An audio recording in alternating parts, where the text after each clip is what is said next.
Olá pessoal, hoje nós retornaremos às nossas videoaulas e dessa vez do terceiro bimestre do nosso ano letivo, tá bom? A aula de hoje é a aula do sexto ano e nós trabalharemos sobre o mundo grego e a democracia. Vale lembrar que esse conteúdo vai ser dividido em 3 aulas. Por quê? Todo o processo de conhecimento da sociedade grega, todo o processo que se estabelece do que nós chamamos de período antigo e a democracia grega é muito complexa e muito extensa. Então, nessa aula de hoje, nós vamos apenas falar sobre os conceitos, ou o conceito que nós sempre temos que ter em mente, que é da Antiguidade Clássica. Você vai ver em vários livros, em diversos conteúdos, em revistas, em materiais de jornais, ou vai ouvir mesmo uma pessoa falando na sua vida sobre esse termo, Antiguidade Clássica.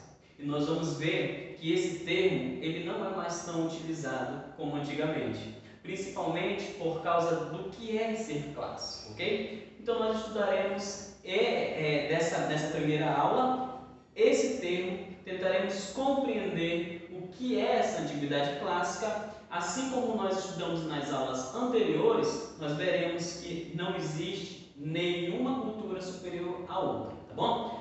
Então vamos lá, algumas palavras iniciais. Vamos falar um pouquinho sobre essa imagem que nós vemos aqui. Essa imagem é uma imagem da sala de aula, onde o professor ele fez alguma pergunta. Pode ter sido, o que vocês acham da disciplina de História? O que vocês veem de importante em estudar História? Alguém aqui gosta da disciplina de História? Poderia ser qualquer outra matéria. Lembra quando nós nos encontramos a primeira vez na sala de aula? Como nós sentamos e eu conversei com vocês, me apresentei, pedi para vocês se apresentarem e expliquei como seria o funcionamento das nossas aulas. Esse exemplo de sala de aula é característica da formação de uma democracia. A democracia, ela vai ser a característica, ou seja, vai ser o modelo principal, o modo principal, vai ser aquilo que vai identificar os gregos durante todo o processo histórico. Quando se fala em Grécia, nos lembra logo a democracia, porque a Grécia é considerada o berço da democracia.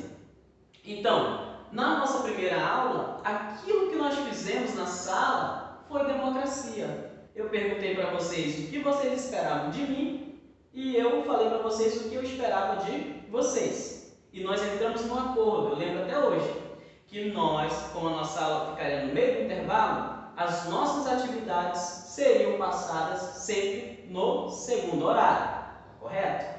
O primeiro horário nós ficaríamos para corrigir as atividades anteriores. Então isso é um processo democrático. Então a sala de aula foi um exemplo que nós temos para entender como funcionou a democracia lá na Grécia Antiga. É claro que não foi desse jeito. Na próxima aula, nas 2 próximas aulas, nós vamos ver como era esse processo democrático e vamos perceber que era muito diferente da democracia que nós temos hoje, tanto no Brasil, nos Estados Unidos e um outro país que tenha o processo democrático na política, tá bom? Então, como palavras iniciais, nós temos isso, essa visão de uma sala de aula, onde uns têm uma opinião, outros têm outra, e o professor ele está ali para estabelecer que essas opiniões sejam feitas e não sejam nenhuma superior à outra, mas que todos sejam ouvidos. E a decisão é da maioria, ok? Então vamos lá. O conceito de antiguidade clássica. Os europeus, a partir do século XVIII, eles começaram a entender, ou quiseram formular a ideia de todo o seu pensamento um local de origem. E o local de origem que foi dado para essas ideias e para esse conhecimento foi justamente as ideias lá da Grécia Antiga e de Roma Antiga. Então, se estabeleceu a partir daí um conceito que era bem formulado de que a Grécia e a Roma são os clássicos. Deixa eu falar para vocês o que é clássico. É considerado no meio da literatura e da ciência clássico tudo aquilo que você, ao reler ou rever, sempre vai lhe trazer algo de novo, sempre vai lhe trazer uma novidade. Eu sempre falo para vocês em sala de aula, eu tenho uma obra e um autor que eu amo muito e que eu conheço muito ele, que é Shakespeare. Lembra? Romeu e Julieta, Hamlet, Macbeth, Ricardo I, Ricardo II, Ricardo III, Otelo. São histórias e peças que esse autor, dramaturgo, escreveu. E ele vive um período que faz a releitura de uma sociedade clássica. Então o que acontece? Quando eu leio uma obra dele, que é considerado clássico, como Hamlet, sempre tem algo de novo a me oferecer e algo atual que ele vai estar falando, quer seja na política, na educação, na economia, no modo de vida. Então, é considerado clássico todos aqueles conteúdos que são sempre, ou que são e que têm sempre algo de novo, por mais que tenha sido escrito ou feito há muito tempo, tá bom? Então, isso é o conceito do que é ser clássico.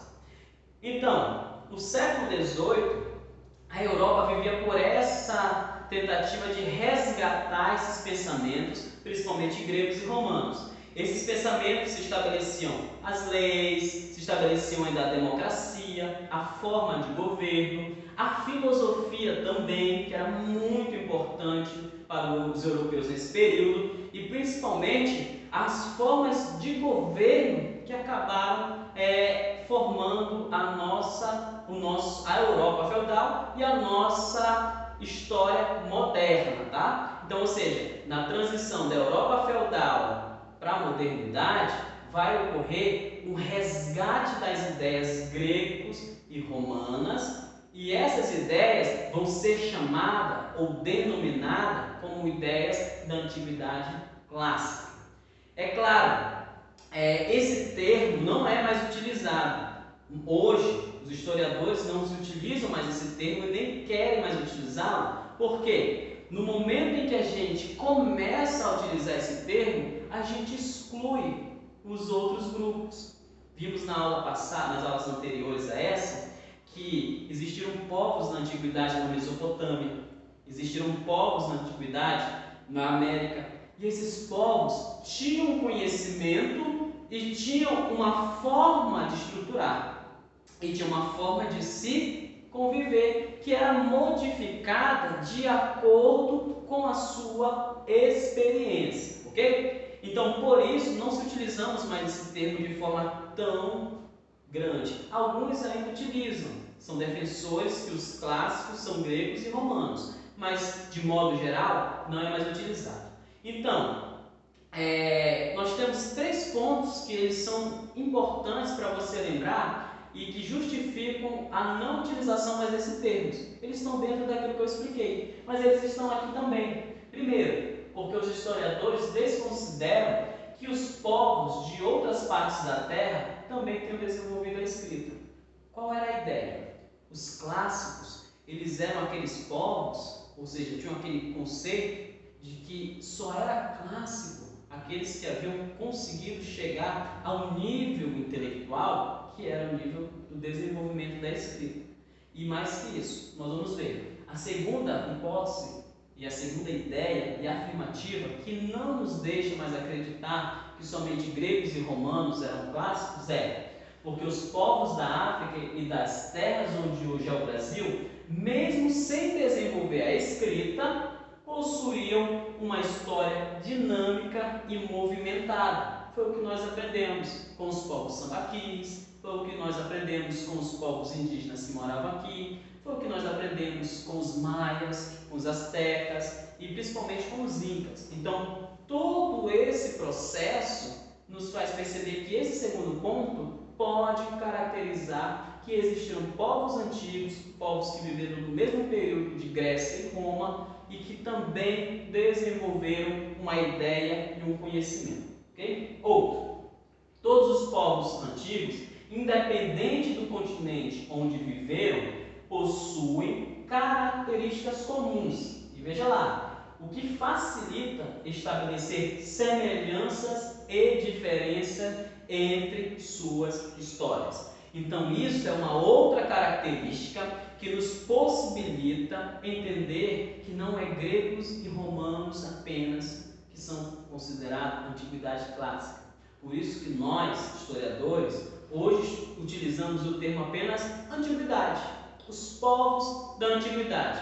Antiguidade mesopotâmica, antiguidade das Américas, antiguidades da África, somente. Não utilizamos mais antiguidade clássica, ok? Então, nós vamos ver que esse termo ele causou impacto, ou seja, o impacto do uso do termo de antiguidade clássica sobre os outros povos. Porque se nós chamarmos que só Grécia e Roma, ou as ideias, eu chamo a antiguidade greco-romana de clássica, nós vamos estar desvalorizando uma cultura e supervalorizando outra. E nós aprendemos, não existe uma cultura superior à outra. Apenas existem diferentes culturas, diferentes modos de ver, diferentes pontos de vistas, várias filosofias, vários tipos de governo e várias formas de se viver em sociedade, ok? Então, nós temos que considerar não somente os gregos e romanos como um modelo a serem imitados. Nós podemos pegar um modelo de cálculo do período dos maias e utilizarmos nos dias de hoje. Como que aconteceu a existência do zero? A existência do zero não era nem da Ásia, nem da África, nem da Europa. A existência do zero foi estabelecida na América, ok? Por isso, gente, eu espero que vocês tenham entendido que não existe mais esse termo de antiguidade clássica, que esse termo foi utilizado durante um tempo apenas para classificar um conhecimento de duas sociedades, mas que a partir do desenvolvimento da ciência, da formação e principalmente da história, antropologia, arqueologia, paleontologia, conseguiu-se entender que existiram outros povos que tinham conhecimento, que tinham ideias, tinham ferramentas, tinham uma vida social bem estabelecida e que podem ser utilizados como sociedades modernas, clássicas também. Então, dessa forma, para não cair no prejuízo de chamar uma mais importante que a outra, ou dizer que essa é mais importante que aquela, nós apenas usamos o termo de